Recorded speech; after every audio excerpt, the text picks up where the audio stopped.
Here's the brief news from the world over this week. The bombshell news of the week: President Donald Trump abruptly fired FBI Director James Comey Tuesday, dramatically ousting the nation's top law enforcement official. In a letter to Comey, Trump said the firing was necessary to restore public trust and confidence in the FBI.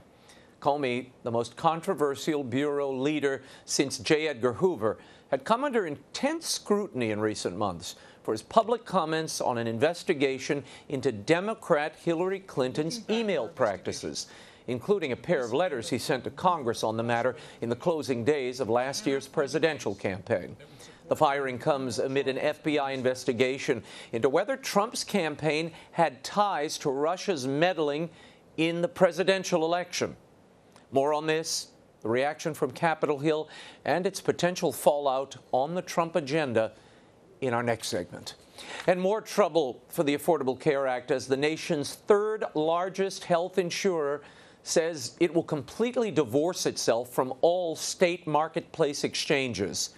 Aetna announced this week that it is pulling out of Nebraska and Delaware next year after projecting a $200 million loss this year. The insurers, among others who have already pulled out of several states, Aetna said they lost about $450 million in 2016. Despite government subsidies, most of the Obamacare exchanges have not been able to maintain sufficient numbers of enrollees without having to significantly raise premiums or take a loss.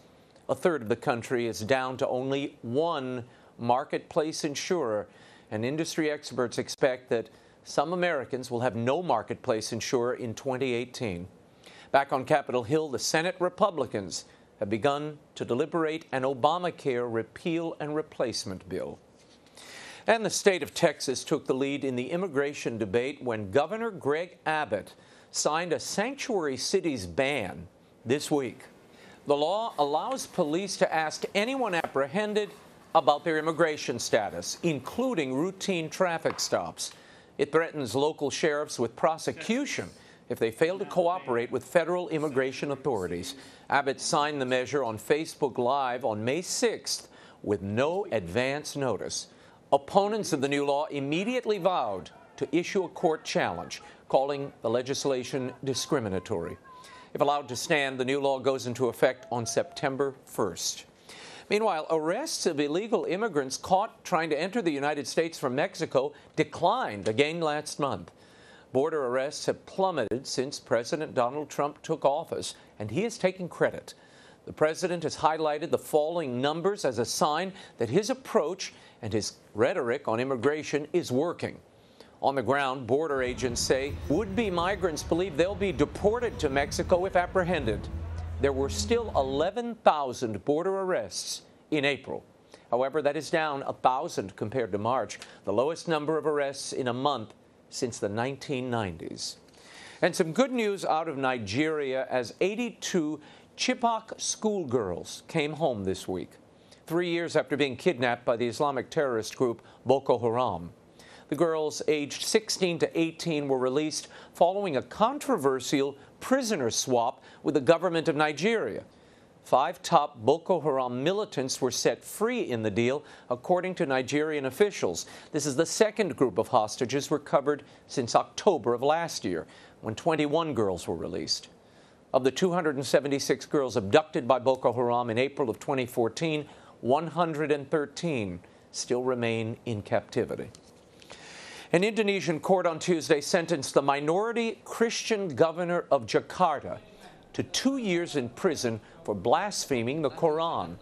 The 5-judge panel pronounced the Jakarta governor guilty and ordered his immediate arrest.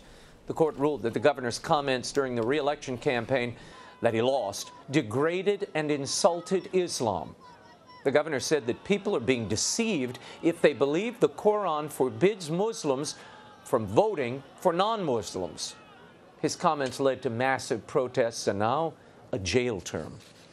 Back in the U.S., Vice President Mike Pence said on Thursday that the Christian faith is under siege around the world and that the Islamic State is guilty of nothing short of genocide against Christians. Speaking at the first of its kind World Summit in defense of persecuted Christians, Mike Pence said the Trump administration is focusing on the plight of persecuted Christians, and it is not shying away from calling these acts of violence what they are.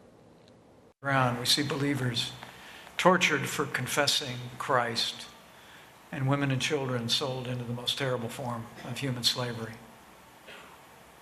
Know today, with assurance, that President Trump sees these crimes for what they are: vile acts of persecution animated by hatred for the gospel of Christ.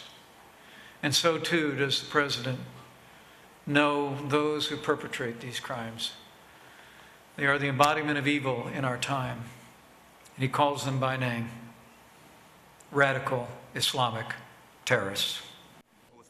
Pence went on to say protecting and promoting religious freedom is a foreign policy priority of the Trump administration.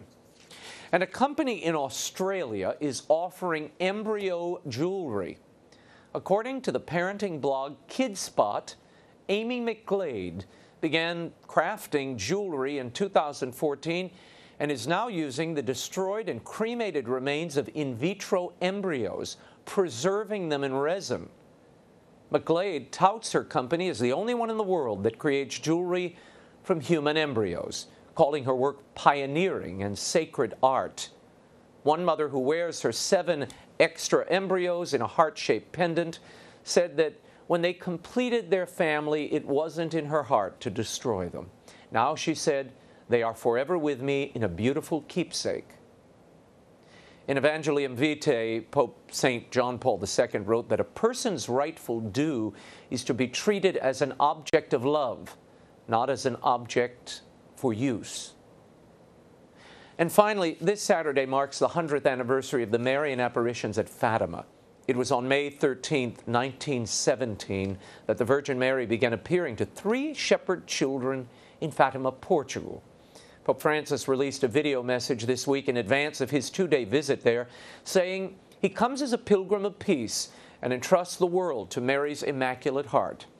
During his Wednesday audience, he encouraged the young, the infirm, and newlyweds to trust the Mother of God.